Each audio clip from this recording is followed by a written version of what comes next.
కలుషములను కడిగివేయు సిలువ చెంత చేరిన నాడు కలుషములను కడిగివేయు పౌలు వలెను శీలా వలెను పౌలు వలెను శీలా వలెను సిద్ధపడిన భక్తుల చూచి సిద్ధపడిన భక్తుల చూచి సిలువ చెంత చేరిన నాడు కలుషములను కడిగివేయు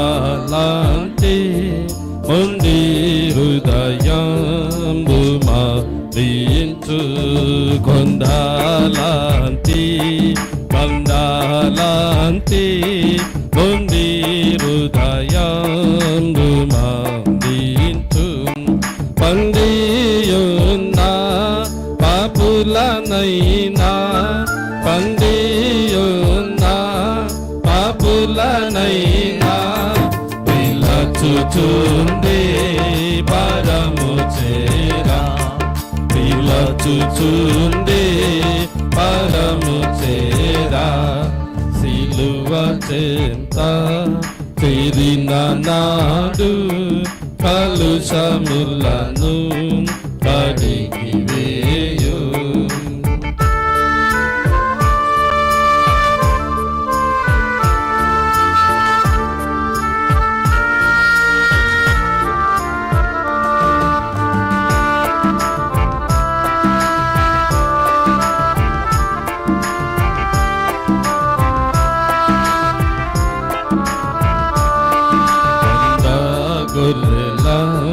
మందల నుండి ఒకటి తప్పి ఒంటరియాయి వందల మందల నుండి ఒకటి తప్పి ఒంటరియాయి 99 గొర్రెల విడాచి 99 గొర్రెల విడాచి ఒంటరి అయినా గొర్రెను వెదకి ఒంటరి అయినా గొర్రెను వెదకి సిలువ చెంత చేరిన నాడు కలుషములను కడిగివేయు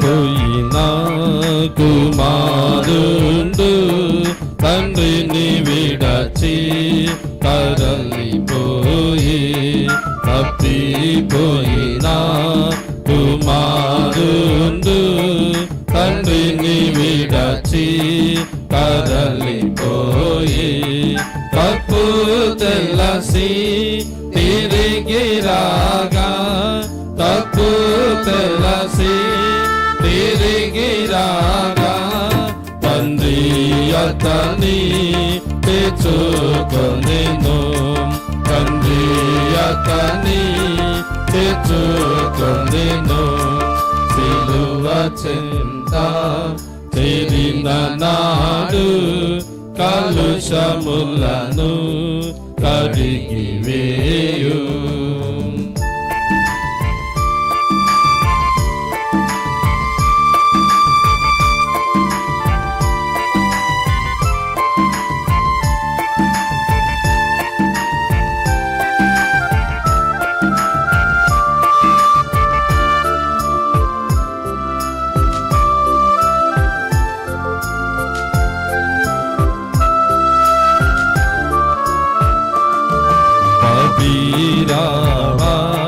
పాపము విడచి పరిశుద్ధుల విందులో చేరా పాపీరావా పాపము విడచి పరిశుద్ధుల విందులో చేరా పాపుల గతిని పరికించితివా పాపుల గతిని పరికించితివా పాతాళంబి పని అంతము పాతాళంబి పని అంతము సిలువ చెంత చేరిన నాడు కలుషములను కడిగి వేయు.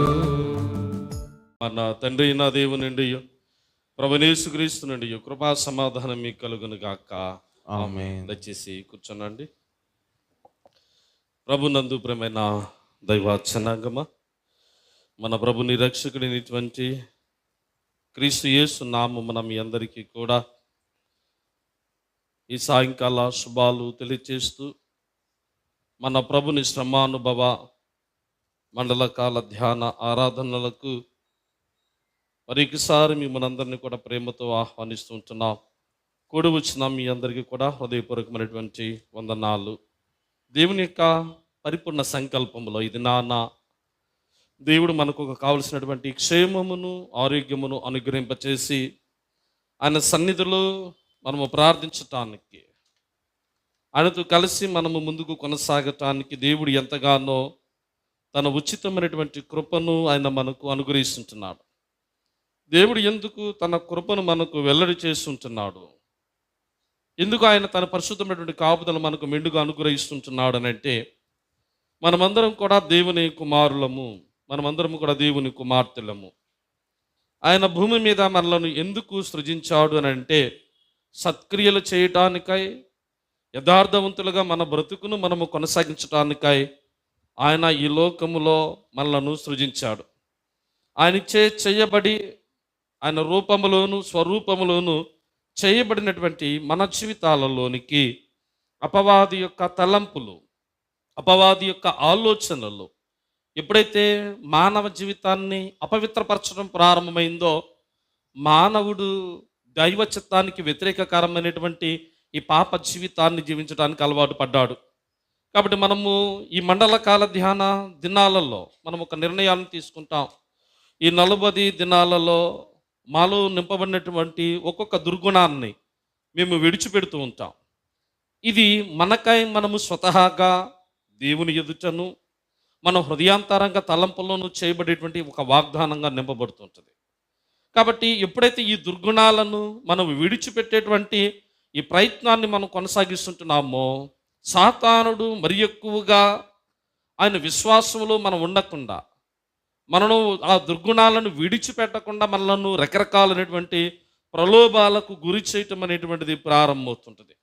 కాబట్టి ఈ ప్రలోభాలన్నిటిలో నుంచి కూడా మనము గుర్తించగలిగినటువంటి సాక్ష్యము ఎప్పుడు కూడా మర్చిపోవద్దు. మనము ఆయన నామమున, ఆయన సన్నిధానములో మనము ఈ శ్రమానుభవాన్ని ఎందుకు జ్ఞాపకం తెచ్చుకుంటున్నాము అని అంటే, ఆయన నా కొరకు చేసేబడినటువంటి త్యాగము విలువయ్యున్నటువంటిది. ఈ త్యాగము లేకపోతే నా పాపము చేత నేను మరణించవలసిన వాడుగా ఉంటూ ఉంటాను. నా పాపమును నేను పరిహరించుకోలేను. కాబట్టి నా పాపాన్ని పరిహరించేటువంటి ఆ పరిశుద్ధమైనటువంటి దేవుని దగ్గరకు నేను నడిపించబడుతూ ఉంటే, సిలువలో ఆయన చేసినటువంటి అపారమైనటువంటి త్యాగము ద్వారా నేను తిరిగి మనిషిగా, అనగా దైవ రూపములోనికి, దైవ స్వరూపములోనికి నేను నడిపించబడుతుంటాను. కాబట్టి దైవోన్నతమైనటువంటి చట్టాన్ని, దేవుని యొక్క ప్రేమను, ఆయన మహిమను ఆయన వెల్లడి చేస్తుంటున్నాడు. చదవబడినటువంటి దైవలేఖన భాగాన్ని మరలా మనం పునర్పరిశీలనగా మన అనుదిన జీవితాలకు మనము జ్ఞాపకం చేసుకోవడం ప్రారంభమవుతున్నట్లయితే, క్రీస్తు ప్రభుల వారు ఆయన చేసినటువంటి మహా అద్భుత కార్యాచరణల్లో ఆయన ఎటువంటి వాడుగానగా చనిపోయినటువంటి వాడను తిరిగి మరలా బ్రతికించినటువంటి పరమ తండ్రిగా, ఆయన తిరిగి మరలా ఆయన వెళ్ళి చనిపోయినటువంటి లాజరును మరలా సజీవముగా ఆయన బయటకు తీసుకుని వచ్చి మరలా ఆ కుటుంబానికి, వారికి ఆయన అప్పచెప్పినటువంటి వాడుగా మనం చూస్తుంటున్నాం. అంత మాత్రమే కాదు, ఆయన చూపించేటువంటి మహిమ కలిగినటువంటి కృప, ప్రతి ఒక్కరిని ప్రేమించటము, ఆ దైవోన్నతమైనటువంటి ప్రేమ, ఆ దైవోన్నతమైన మహిమ కలిగినటువంటి కార్యాచరణ జరిగించబడుతుంది. కాబట్టి ఎప్పుడైతే దేవుని యొక్క అపారమైనటువంటి ప్రేమ ప్రజల పాపాలను క్షమించటము, ప్రజలలో నింపబడినటువంటి అవిధేయత సంబంధితమైనటువంటి ఆ లక్షణాలన్నింటిలో నుంచి విడుదల కలుగజేయటము, అసాధారణమైనటువంటి శక్తిని కలిగి మృతులైనటువంటి వారిని తిరిగి సజీవులుగా మార్చేటువంటి ఆ మహిమోన్నతమైన కృప, ఇవన్నీ కూడా నడిపించబడుతుంటే, ఆనాటి దిన లేఖనాలను గ్రహించగలిగినటువంటి వారు శాస్త్రులు కానీ, పరిచయులు కానీ, ధర్మశాస్త్రోపదేశకులు కానీ, అనగా దైవ లేఖనాన్ని గుర్తెరిగి నడిపించబడవలసిన ప్రతివాడు కూడా స్వార్థపూరితమైనటువంటి అనుభవంతో ఆ లోకరక్షకుని కనుగొనలేనటువంటి వారుగా ఉంటుంటున్నారు. కాబట్టి లేఖనాలను మనం చదువుతూ ఉన్నామునంటే, ఈ లేఖనం యొక్క అనుభవము ఏమవుతున్నది అంటే, సమాజంలో జరుగుతున్నటువంటి పరిస్థితులను నువ్వు చూసినప్పుడు, ఇదిగో ఆయన చెప్పినట్లుగా త్వరగా ఆయన రాబోతుంటున్నాడు. ఆయన లేఖనాల్లో ప్రవచించిన రీతిగా ఆ ప్రవచనాలు నెరవేర్చబడుతుంటున్నాయి. కాబట్టి ప్రవచనాలు నెరవేర్చబడుతున్నాయి అంటే మనిషి సిద్ధపాటు కలిగి ఉండాలి. ఆయన త్వరగా రాబోతుంటున్నాడు, ఆయన త్వరగా రాబోతుంటున్నాడు. కాబట్టి ఆయన త్వరగా రాబోతుంటున్నప్పుడు మానవుడు దేవుని కొరకు లోబడేటువంటి వ్యక్తిగా ఉండాలి. కానీ ఆయన రాకడను, ఆయన ఉద్దేశాన్ని గుర్తించలేక అవిధేయత సంబంధితమైనటువంటి వ్యక్తులుగా ఎప్పుడైతే మనుషులు మార్చబడుతుంటున్నారో, ఇదిగో వారు ఎలాగ ఉంటున్నారంటే, క్రీస్తు ప్రభుల వారిని, అంత మాత్రమే కాదు, ఆయన మృతునంది తిరిగి లేపినటువంటి లాజరును కూడా ఏం చేయాలంటే చంపాలనేటువంటి ఉద్దేశాన్ని కలిగి ఉంటున్నారు. యోహాను శుభవార్త 12వ అధ్యాయము, యోహాను శుభవార్త 12వ అధ్యాయము 11వ వచన భాగములు మనం చదువుకున్నట్లయితే, ప్రధాన యాజకులు లాజరును కూడా చంప ఆలోచన చేసిరి. కాబట్టి రకరకాలుగా ఆయనను గమనించగలుగుతుంటున్నారు, ఆయన యొక్క తత్వాన్ని గ్రహించగలుగుతుంటున్నారు, లేఖనాలను గ్రహించగలుగుతూ ప్రజలు ముందుకు ఎప్పుడైతే కొనసాగుతూ ఉంటున్నారో, ఆ కొనసాగించబడేటువంటి లక్షణాల్లో యాజకులు ఏం చేస్తున్నారు? ప్రధాన యాజకులు అంటే చాలామంది ఈయనను వెంబడిస్తుంటున్నారు, కాబట్టి వెంబడించకూడదు. మేము చూసేటువంటి మెస్సయ్య, మేము తలంచేటువంటి మెస్సయ్య, ఆయన రూపము, ఆయన ఆదరణ, ఆయన ప్రణాళికలు వేరు. తమకై తాము ఊహించుకునేటువంటి ఊహా ప్రపంచపు మెస్సయ్యను చూడగలుగుతున్నారు. కానీ ఆయన చేసేటువంటి లేఖనానుసారమైనటువంటి చిత్తాన్ని, కుంటివారిని, గుడ్డివారిని, మ్రోగవారిని, మృతునందిన వారిని తిరిగి లేపుతూ సజీవ సంబంధమైన కార్యాచరణ చేస్తున్నటువంటి సత్యాన్ని గుర్తించలేక ఈ ప్రజలు ఎప్పుడైతే సత్యాన్ని గుర్తించారో, సత్యాన్ని గుర్తించినటువంటి ప్రజలను వెంబడించకుండా లాజరును కూడా చంపాలనేటువంటి ఆలోచన చేశారు. ఎవరు వీళ్ళు? ప్రధాన యాజకులు. అంటే దైవ చట్టం తెలిసిన వాడు, దేవుని నీతి తెలిసినటువంటి వారు దైవ నీతిని విడిచిపెట్టి తమకు అనుకూలమైనటువంటి భావ ప్రకటన స్వేచ్ఛను కలిగి ఉండి దైవ స్వేచ్ఛను తమ ఇష్టానుసారంగా బ్రతుకుతూ అన్యాయాన్ని కూడా అది వాస్తవంగా, అది న్యాయంగా ప్రకటన చేసేటువంటి బ్రతుకులలో దేవుడు ప్రత్యక్షీకరణ చూపిస్తుంటున్నాడు. ఆయన ఏమై ఉన్నాడో చదవబడినటువంటి దైవలేఖన భాగము యోహాను సువార్త 12వ అధ్యాయము 27 నుంచి 37 వచ్చిన భాగాలు మనం చూసినట్లయితే ప్రత్యక్షీకరణము నేటి అంశము. మనము ప్రత్యక్షీకరణము అంటే బహిర్గతం చెయ్యటము లేదా ముసుగు తీసివేయబడటము. కాబట్టి ఇక్కడ మరుగై ఉన్నటువంటిది ఏదీ లేదు. ఇది ప్రతిదీ కూడా బహిర్గతం చేయబడుతుంది. ఇది బహిర్గతం ఎలాగ చేయబడుతుంది? సర్వమానవాళి కూడా పాపముతోనూ, పాప సంబంధితమైన ఆలోచనతోనూ, పాపపు బ్రతుకుతోనూ వారు బ్రతుకుతుంటున్నారు. కాబట్టి ఈ పాపం వలన మనుషులందరూ కూడా చావవలసినటువంటి పరిస్థితి ఏర్పడింది. ఈ దినాన మనం చూస్తుంటాం, మనుషులు దేవుని యొక్క చిత్తములో, దేవుని యొక్క ప్రణాళికల్లో వారు జీవించడానికి ఇష్టపడకపోయినా మేము భూమి మీద చాలా కాలము సంతోషంగా బ్రతకాలి, మా ఇష్టానుసారంగా మేము బ్రతకాలి, మా బ్రతుకు దేవునికి అనుకూలంగా ఉండి మేము భూమి మీద దీర్ఘాయుష్మంతులుగా ఉండాలి అనేటువంటి ఆలోచన అనేటువంటిది చాలా తక్కువగా కనిపిస్తుంటుంది. ఈ 27 నుంచి 37 వచ్చిన భాగాలలో మొదటగా మనము 27 నుంచి 30 వచ్చిన భాగాలు మనం చూసినట్లయితే ఇది క్రీస్తు ప్రభుల వారు ఈ లోక సంబంధితమైనటువంటి వ్యక్తులను చూసినప్పుడు, కఠినమైనటువంటి స్వభావం కలిగినటువంటి ఈ మనుషులు, రాతి గుండె కలిగినటువంటి ఈ మనుషుల స్వభావాన్ని చూసినప్పుడు ఆయన వారి పట్ల, వారి ఆలోచన విధానాన్ని పట్ల ఆయన ఏం చేస్తున్నాడు అంటే వేదనను జ్ఞాపకం తీసుకుంటున్నాడు. మొట్టమొదటిగా 27 నుంచి 30 వచ్చిన భాగాలు మనం చదువుకున్నట్లయితే ఒకసారి ఎవరైనా చదువుకుందాం చూడండి. ఇప్పుడు నా ప్రాణము కలవరపడుచున్నది, నేనేమందును, తండ్రి ఈ గడియ తష్టింపకుండా నన్ను తప్పించుము, అయినను ఇందుకోసరమే నేను ఈ గడియకు వచ్చి తిని, తండ్రి నీ నామము మహిమపరచమని చెప్పాను. అంతటా నేను దానిని మహిమపరచితిని, మరలా మహిమపడుతున్నాను ఒక శబ్దము ఆకాశము నుండి వచ్చును. కాబట్టి అక్కడ నిలుచుండి వినిన జనసమూహము ఉరిమెను అనిరి. మరికొందరు దేవదూతలో ఒకడు ఆయనతో మాట్లాడిరి అనేను. అందుకు యేసు, ఈ శబ్దము నా కొరకు రాలేదు, మీ కొరకే వచ్చును. ఇప్పుడు ఈ లోకనపుకు తీర్పు జరగవలసి ఉన్నది జ్ఞాపకం తీసుకుంటున్నాడు. కాబట్టి ఈ 27 నుంచి 30 వచ్చిన భాగాల్లో ఇది ఆత్మవేదన. ఎందువల్లంటే మనుషులందరూ కూడా చనిపోవడానికి ఇష్టపడరు. తమ పాపములతో అయ్యో మేము పాపం చేశామంటే పాపాన్ని ఒప్పుకోరు. పాపము చేత ప్రతిదినము కూడా చనిపోతున్నారు. ఆజ్ఞాతి క్రమమే పాపం వల్ల వచ్చి జీతము మరణము. ఈ 40 దినాలలో మనం ఏ పాపము చేయకూడదని నిర్ణయించుకుంటాం. దేవునికి ఇష్టమైనటువంటి బ్రతుకును బ్రతకాలనేటువంటి ఒక ఆలోచన మనం కలిగి ఉంటాం.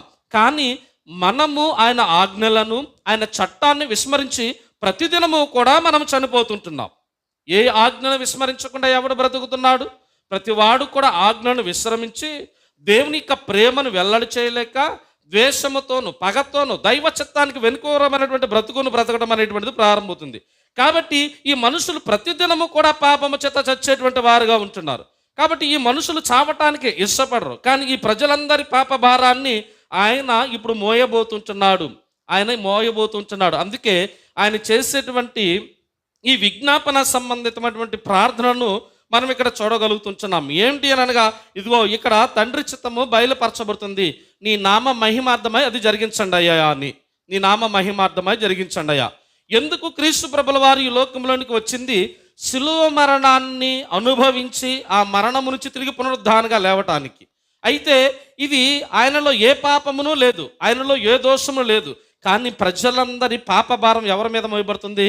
ఆయన మీద మోపబడుతుంది. కాబట్టి ఆయన ఈ ప్రజలందరి స్థితిని చూసినప్పుడు, ఈ ప్రజలందరూ కూడా ఆయన మాటను వినలేనటువంటి దారి చెదరైన గొర్రెల వల్లే ప్రజలు నడిపించబడుతుంటున్నప్పుడు ఇన్ని అద్భుతాలు, ఆశ్చర్యకార్యాలు, ఆయన మహిమగల సందేశం అందించబడుతున్న ఈ దురద చెవులు కలిగినటువంటి మనుషులను చూసినప్పుడు ఆయన చాలా వేదన పడుతూ ఉంటున్నాడు, ప్రార్థన చేస్తుంటున్నాడు. దీన్నే ఆయన పడేటువంటి వేదనను ఏమంటున్నారంటే అక్కడ యేసు అటువంటి కలవరాన్ని గురించి ఏమంటే ఇబ్బంది పడుతున్నాడు అని జ్ఞాపకం చేస్తున్నాడు. ఇబ్బంది అని అంటే గ్రీకులో ఏమంటారంటే తరస్సు అంటే తీవ్రమైనటువంటి వేదన, లేకపోతే తీవ్రమైనది, భయంకరమైనటువంటిది అనమాట.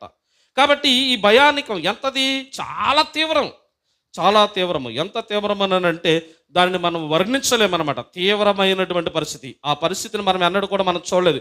ఇదిగో మరి ఒక గంట మాత్రమే నీకు అవకాశం ఉంది, లేదా నీకు 10 నిమిషాలు మాత్రం ఉంది, ఆ తర్వాత నీ స్థితి ఏమవుతుందో, నీ 10 నిమిషాల్లో నీ ప్రాణం పోతుందన్నప్పుడు ఏం చేయాలో, ఎలా చేయాలో కూడా అర్థం కానటువంటి పరిస్థితులు. మన కుటుంబ సభ్యులు ఎవడైనా హాస్పిటల్లో ఉండి, వెంటిలేటర్లో ఉండి మేమేమి చెప్పలేము, ఇంకా గంటల మనిషే అని చెప్తూ ఉంటే మనం అనుభవిస్తామే.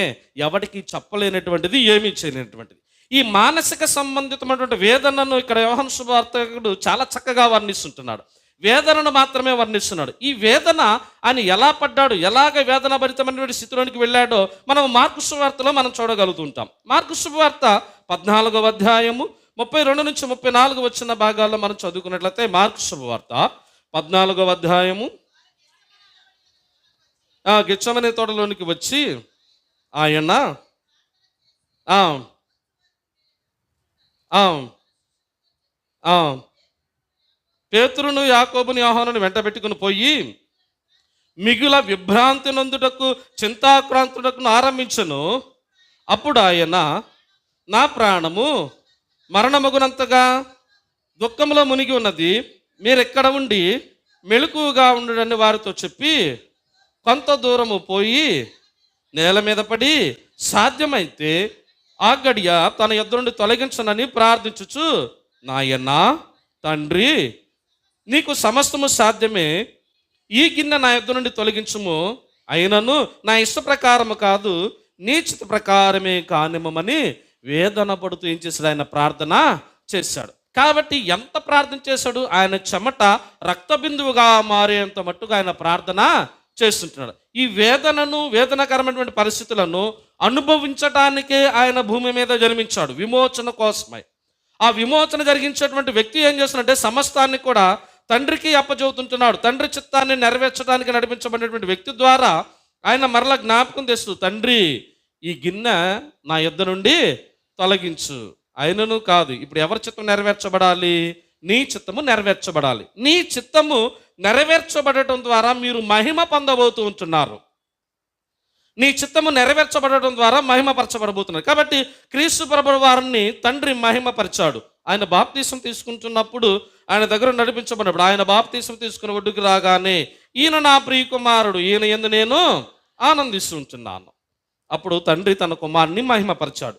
రెండవది, క్రీస్తు ప్రభుల వారు ఎత్తైన కొండ మీద రూపాంతరం చెందినప్పుడు, పేతురు యోహానుల మీద ఆయన రూపాంతరం చెందినప్పుడు, ఆయన స్వరము ద్వారా మాట్లాడినప్పుడు, ఈయన నా ప్రియ కుమారుడు, ఈయన యందు నేను ఆనందించడం మాత్రమే కాదు, ఆయన మాట మీరు వినండి. రెండవసారి ఆయనను మహిమపరిచాడు. ఇప్పుడు మూడవసారి, ఈ 12వ అధ్యాయం అంతట్లో కూడా మూడవసారి శిలువ మరణమునందుట ద్వారా, ఆ శిలువ మరణము ప్రజలందరికీ విమోచన కలిగించడం ద్వారా, ఆ విమోచన ప్రజలందరూ పొందుకున్నప్పుడు ఆయన చిత్తము నెరవేర్చబడడం ద్వారా తండ్రి మరలా ఆయన మహిమపరచబడబోతూ ఉంటున్నాడు. కాబట్టి ఆయన ద్వారా మనుషులు ఎప్పుడైతే మనం ఆయనను అంగీకరించగలుగుతుంటున్నామో, ఎవరైతే మనము ముందుకు వెళ్ళగలుగుతుంటున్నామో, క్రీస్తు ద్వారా మాత్రమే మనకు జీవము లభించగలుగుతుంటుంది. ఆ జీవాధిపతి ఆయనే. అందుకే ఆయన ఆత్మవేదన పడుతుంటున్నాడు. ఆ దిన ఆత్మవేదన పరిపూర్ణ త్యాగం చేయబడింది. ఈ దిన పరిశుద్ధాత్మ మన మధ్య నిలవబడి ఈ మనుషుల హృదయాంతరంగాలు చూసినప్పుడు ఆయన మరి ఎక్కువగా పరితాపం చెందుతున్నాడు. ఈ మారు మనసు లేనటువంటి ప్రజలు, మార్పు లేనటువంటి ప్రజలు ఆరాధించడానికి నడిపించబడ్డారు అనుకుంటున్నారు. మేము దేవుని స్తుతించడానికి మేము వచ్చామనుకుంటున్నాం, కానీ మీరు మౌనంగా ఉంటే ఈ రాళ్ళు దేవుని నామాన్ని మహిమపరుస్తుంటాయి. కానీ మౌనముగా రాతి గుండె కలిగినటువంటి మానవుడు ఇంకెప్పుడు మారుతూ ఉంటాడు? ఆయన పడేటువంటి వేదన నీ కోసమే, నా కోసమే అనేటువంటి చిత్తాన్ని నువ్వు ఎప్పుడు అంగీకరించగలుగుతావు? ఇలాగ ఎన్ని సంవత్సరాలు గడిచిపోయినా నువ్వు మార్పు చెందకపోతే, మార్పు అనుభవాన్ని గుర్తించకపోతే, ఇదిగో ప్రత్యక్షీకరణ, ఆ దైవ చిత్తాన్ని గుర్తించినటువంటి వ్యక్తిగా, ఆ దైవ చిత్తాన్ని అంగీకరించినటువంటి వ్యక్తిగా నువ్వు నడిపించబడుతుంటున్నావు. రెండవది మనం జ్ఞాపకం తెచ్చుకోగలుగుతున్నావు, ఈ ప్రత్యక్షీకరణలో శిలువ యొక్క మహాశక్తిని ఆయన జ్ఞాపకానికి తెస్తుంటున్నాడు. 31 నుంచి 33 వచ్చిన భాగాలు మనం చదువుకున్నట్లయితే, ఇప్పుడు ఈ లోకమునకు తీర్పు జరుగుతున్నది, ఇప్పుడు ఈ లోకాధికారి బయటకు త్రోసివేయబడును, నేను భూమి మీద నుండి పైకెత్తబడిన ఎడల అందరినీ నా యొద్దకు ఆకర్షించుకుందనని చెప్పాను. తాను ఏ విధముగా మరణము పొందవలసి ఉండెనో సూచించుచు ఆయన ఈ మాట చెప్పాను. సిలువను గూర్చినటువంటి ఒక స్వార్థ మనకు ప్రకటించబడుతుంది. సిలువ ఈ లోకానికి తీర్పుగా ఉంటున్నది. ఎవరు ఈ సిలువను నిర్లక్ష్యం చేస్తారో వారి మీద శిక్ష రాబోతుంటున్నది. అందుకే అని అంటున్నాడు కదా, ఇప్పుడు ఈ లోకమునకు తీర్పు జరగబోచుంటున్నది. ఎందువలనగా మనము ఆయన యందు విశ్వాసం ఉంచాలి. ఈ సిలువ త్యాగము, ఈ సిలువ అనుభవము ఎవరి కోసము? మనందరి కోసము. కాబట్టి మనుష్యుడు తనను తాను ఎప్పుడైతే తగ్గింపు స్వభావము అనేటువంటిది లేకుండా, ప్రార్థించేటువంటి అనుభవం లేకుండా, విశ్వాసంలో ముందుకు కొనసాగించేటువంటి అనుభవం లేకుండా, నటనాపూరితమైనటువంటి అనుభవంలోనికి వెళ్ళిపోతే నిన్ను దేవుడు చూస్తుంటున్నాడు, దేవుడు నిన్ను చూస్తుంటున్నాడు. నీవు దేవుని చేత ఎన్నిక చేయబడ్డావు, దేవుడు నిన్ను ఎన్నిక చేసుకున్నాడు. కానీ ఆ ఎన్నికను, ఆ ప్రణాళికను నువ్వు తృణీకరించేటువంటి వ్యక్తిగా నువ్వు ఎప్పుడైతే నడిపించబడుతుంటున్నావో, ఆయన అంటున్నాడు కదా, ఈ తీర్పు జరగవలసి ఉంటున్నది. కాబట్టి ఇప్పుడు ఈ లోకాధికారి ఏం చేయబడుతున్నాడు? బయటకు త్రోసివేయబడుతూ ఉంటున్నాడు అని అంటున్నాడు. ఈ లోకాధికారి ఎవడో? సాతాను. ఈ లోకాధికారి సాతాను. సాతానుడు ఏం చేస్తున్నాడు? గర్జించు సింహం వల్ల ఎవరిని మింగుదురా అని ఎదురు చూస్తుంటున్నాడు. ఎలా మింగబడుతుంటున్నావు? అయ్యో మేము బాగానే ఉన్నాం కదా, సాతాను చేత మ్రింగబడినటువంటి లక్షణాలు మాలో లేవు కదా అని నువ్వు అనుకోవచ్చు. స్తుతించలేనటువంటి అనుభవము, ప్రార్థించలేనటువంటి అనుభవము, చదవలేనటువంటి అనుభవము, నీలో ఒక దుర్గుణాన్ని తీసివేసుకోలేకుండా మేకవనేటువంటి స్థితిగతిలోనికి మేడి పండు పోలినటువంటి అనుభవాన్ని నువ్వు కలిగి ఉండటం అనేటువంటిది ప్రారంభమవుతూ ఉంటే ఇవన్నీ కూడా సాతాను యొక్క లక్షణాలు. అనగా పై సొగసులు కల్లా లోపలిదంతా డొల్ల. సాతానుడు ఏం చేస్తుంటున్నాడు? ఈ పై మెరుగులతో, ఈ పై స్వభావాలతో మనుషులు మోసపుచ్చేటువంటి లక్షణాన్ని నేర్చుకోవడానికి అలవాటు పడ్డాడు. కానీ ఇంగిత జ్ఞానంతో దైవ భయము లేనటువంటి బ్రతుకును బ్రతకడం ప్రారంభమవుతుంది. ఈ శిలువ త్యాగం యొక్క అనుభవాన్ని గుర్తించలేకపోతున్నాం. ఈయన శిలువలో ఎందుకు చనిపోయాడు? గుర్తించగలుగుతూ ఉండాలి. ఆయన శిలువలో చనిపోకపోతే నీకు మరణం నుంచి విమోచన లేదు. ఆ విమోచన సంబంధమైనటువంటి క్రీస్తు ప్రభుల వారు సంపూర్ణ త్యాగం చేసినప్పుడు ఆ త్యాగాన్ని గుర్తించలేకుండా మనుషుల ఆలోచనతోనూ మనుషుల పరిభ్రమలతోనూ నువ్వు నడిపించబడుతూ ఉంటున్నావు. కాబట్టి ఆయన అంటున్నాడు కదా, ఇదిగో ఈ లోకమునకు తీర్పు తీర్చబడడానికి సిద్ధంగా ఉంటున్నది. నేను భూమి మీద నుంచి నేను పైకెత్తబడుతుంటున్నాను. ఎందుకో తెలుసా? నేనుండు స్థలములో మీరు కూడా ఉండటానికి. కాబట్టి యోహాను సువార్త 8వ అధ్యాయము, యోహాను సువార్త 8వ అధ్యాయము 18 నుంచి 19 వచ్చిన భాగాలు మనం చదువుకున్నట్లయితే, యోహాను శుభవార్త 3వ అధ్యాయం, యోహాను శుభవార్త 3వ అధ్యాయము 18 నుంచి 19 వచ్చిన భాగాలు మనం చదువుకుందాం. ఆయన యందు విశ్వాసముంచు వానికి తీర్పు తీర్చబడదు. విశ్వసింపని వాడు దేవుని అద్వితీయ కుమారుని నామమందు విశ్వాసముంచలేదు గనుక వానికి ఇంతకు మునుపే తీర్పు తీర్చబడెను. ఆ తీర్పు ఇదే: వెలుగు లోకములోనికి వచ్చును కానీ తమ క్రియలు చెడ్డవైనందున మనుషులు వెలుగును ప్రేమింపక చీకటినే ప్రేమించిరి. దుష్కార్యము చేయు ప్రతివాడును వెలుగును ద్వేషించును, తన క్రియలు దుష్క్రియలుగా కనపడకుండానట్లు వెలుగునద్దకు రాడంట, దేవుని దగ్గరకు రాడంట. ఇదేంటి? దైవ సాన్నిధ్యంలోనికి నువ్వు నడిపించబడాలి కదా. అందుకే విశ్వాసము, అందుకే జ్ఞాపకం చేస్తుంటున్నాడు కదా, విశ్వాసము ఎటువంటిది అనగా ఆయన యందు విశ్వాసం ఉంచడానికి తీర్పు తీర్చబడుతుంది. విశ్వాసము అనేటువంటిది ఎలా ఉండదంటే ఇది క్రియలతో కూడినటువంటిదిగా ఉండదు. నాలో విశ్వాసం ఉంది, నా అన్నను నేను ప్రేమించను. నాలో విశ్వాసం ఉంది, నా కుటుంబాన్ని నేను ప్రేమించను. నాలో విశ్వాసం ఉంది, నా తోటి వారిని నేను ఎవరిని ప్రేమించను. కాబట్టి ఈ విశ్వాసాన్ని అంటాడు కదా, ఇది విశ్వాసం కాదు, ఇది అవిశ్వాసము. నువ్వు ఎందుకంటే నువ్వు వెలుగు దగ్గరకు వస్తే నిజమైనటువంటి విశ్వాసం ఏదో బయలుపరచబడింది. కాబట్టి దైవ సన్నిధానానికి రావాలంటే భయము, దైవవాక్యం చదవాలంటే భయము, ప్రార్థన చేయాలంటే భయము. తమ కార్యములు చెడ్డవైనందున వీళ్ళు భయపడుతున్నారు. తమ కార్యములు చెడ్డవైనందున ఎక్కడ వెలుగులోనికి వస్తే నేను ప్రార్థిస్తే ఆ వెలుగు దూత, ఆ దేవుని యొక్క మహిమ నాలోనికి వచ్చి నా పాపాన్ని తీసివేస్తుందో, కాబట్టి నేను చెడ్డ కార్యాలతో నేను బ్రతకాలి. ఎక్కడ ఈ వెలుగు సంబంధితమైన దైవ లక్షణం నాలోనికి రాస్తుంటున్నదో, కాబట్టి సాతానుడు ఏం చేస్తున్నాడంటే ప్రతి విషయంలో కూడా మనకు ఒక అడ్డుగోడగా నిలబడుతుంటున్నాడు. ఈ శిలువ త్యాగాన్ని అసలు గుర్తించినటువంటి వ్యక్తిగా మారుస్తుంటున్నాడు. అందుకే తమ క్రియలు చెడ్డవైనందున వారు వెలుగు దగ్గరకు రాలేరు. ఎందుకంటే వెలుగులో చీకటికి తావు లేదు. నువ్వు వెలుగు దగ్గరకు వస్తే నీ చీకటికి బయటకు వస్తాయి.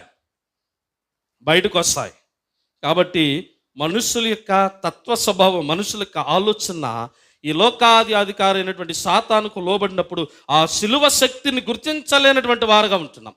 ఆ శిలువ త్యాగ అనుభవాన్ని గుర్తించలేనటువంటి ఆలోచనలకు మనం వెళ్ళిపోతున్నాం. కాబట్టి మనుషుడు మార్పు చెందాలి. ఏ దినాన ఏది సంభవిస్తుందో ఎవరికి తెలియదు, ఏ దినాన ఏది సంభవిస్తుందో తెలియదు.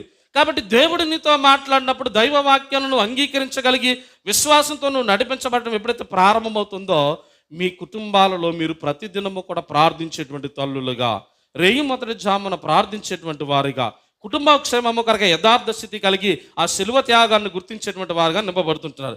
కాబట్టి ఈ శిలువ త్యాగ అనుభవంలో పరిపూర్ణమైనటువంటి స్థితిగతులతో ఆయన అంటున్నాడు కదా, దేవుడు తన యొక్క మహిమ గలటువంటి కృపను నింపుతూ ఇదిగో ఆయన అంటున్నాడు కదా, ఈ లోకాధికారి అయినటువంటి సాతాను నేను బయటకు త్రోసివేశాను. కాబట్టి శోధనలకు మీరు ఎలా భయపడతారు?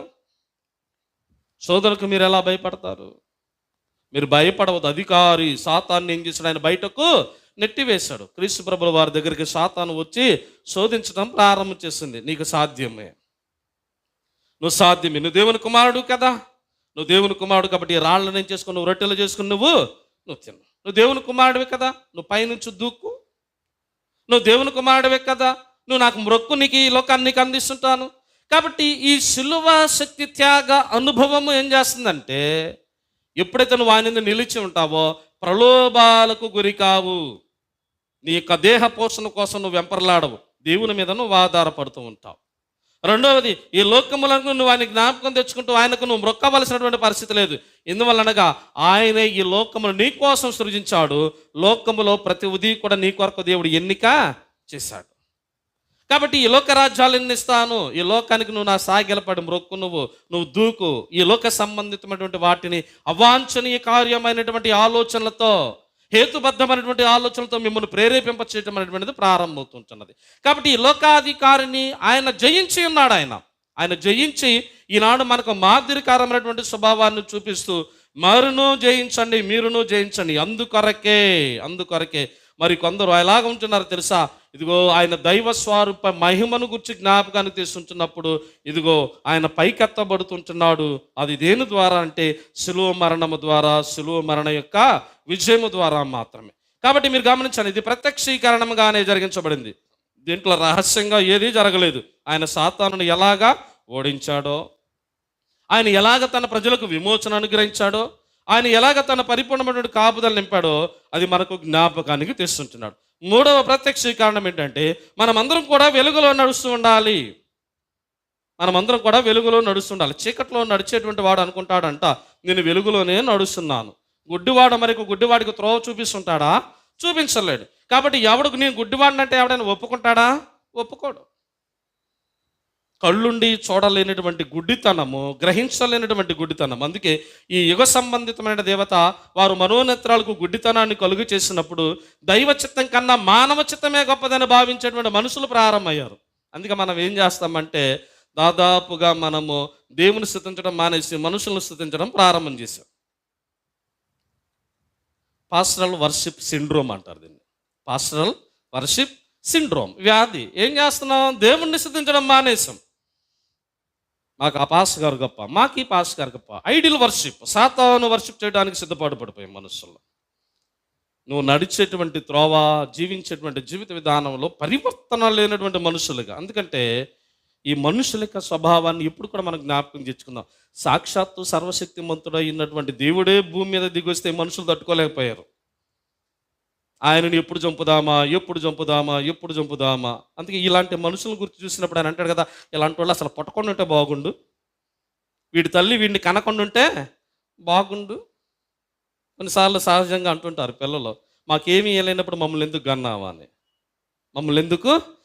వీడి పుట్టుక వెలుగులోనికి నడవకపోతే, వెలుగు సంబంధితమైనటువంటి జీవితాన్ని జీవించకపోతే అది ఒక బ్రతికేనా. అందుకే ఆయన జ్ఞాపకం చేస్తుంటాడు. 34-37 వచ్చిన భాగాల్లో మరలా చదువుకుందాం చూడండి.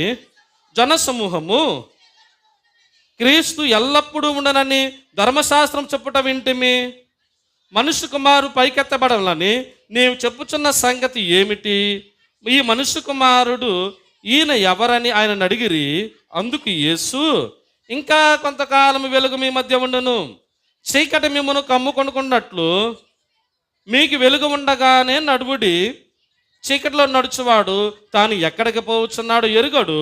మీరు వెలుగు సంబంధులగునట్లు మీరు వెలుగుండగానే వెలుగునందు విశ్వాసం ఉంచడని వారితో చెప్పి ఏసి మాటలు చెప్పి వెళ్ళి వారికి కనపడకుండా దాగి ఉండెను.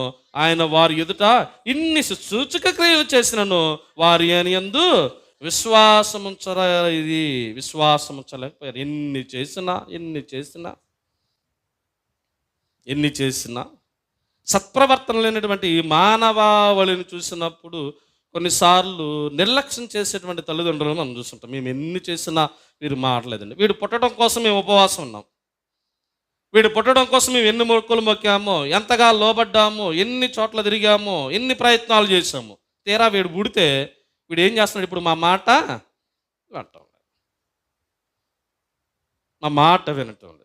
కాబట్టి ఈ వెలుగు సంబంధితమైనటువంటి లక్షణాలు మానవుని యొక్క సర్వమానవావళి విమోచనార్థమై ఆయన జన్మించబడుతూ ఉంటే ఈ జన్మమును గుర్తించలేనటువంటి వారు, ఆయన సాక్ష్యాన్ని గుర్తించలేనటువంటి వారు, ఆయన జరిగించేటువంటి పరిపూర్ణ కార్యాన్ని గుర్తించలేనప్పుడు ఎందుకు ఈ మానవ సంబంధితమైనటువంటి తత్వం ముందుకు కొనసాగుతుంది? అందుకే ఈ మనుషులు గురించి, మనుషుల యొక్క ఆలోచన గురించి ఆయన జ్ఞాపకానికి తెస్తూ వారు అంటున్నారు కదా, ఇదిగో మేము ఎలాంటి వారుగా నడిపించబడుతుంటున్నాము, ఈ మనుష్య కుమారుడు ఎవడు, క్రీస్తు ఎల్లప్పుడూ మాతో ఉంటాడని ధర్మశాస్త్రం చెప్పటం మేము విన్నాము కదా. ఎందువల్లంటే ఈ ధర్మశాస్త్ర ప్రకారం క్రీస్తు మనతోనే ఉంటాడు, మెస్సయ్య మీతోనే ఉంటాడు. ఎందుకనంటే ఆయన దావీదుతో నాతాను ప్రవక్త ద్వారా సెలవిచ్చి ఉన్నాడు, ఇదిగో యుగయుగములు ఏలును నీ రాజ్యాన్ని, ఆయన నిత్యము కూడా నీ సింహాసనాన్ని యుగయుగములు ఏలును. మరణము లేనటువంటి వ్యక్తిని ఆయన వారు ఊహించుకోవడం ప్రారంభమైంది, మనిషి సంబంధితమైనటువంటి వ్యక్తిని. ఆ మెస్సయ్య వస్తాడు, ఆయనకు మరణం ఉండదు. అయితే మెస్సయ్యకు మరణం అనేటువంటిది లేదు, కానీ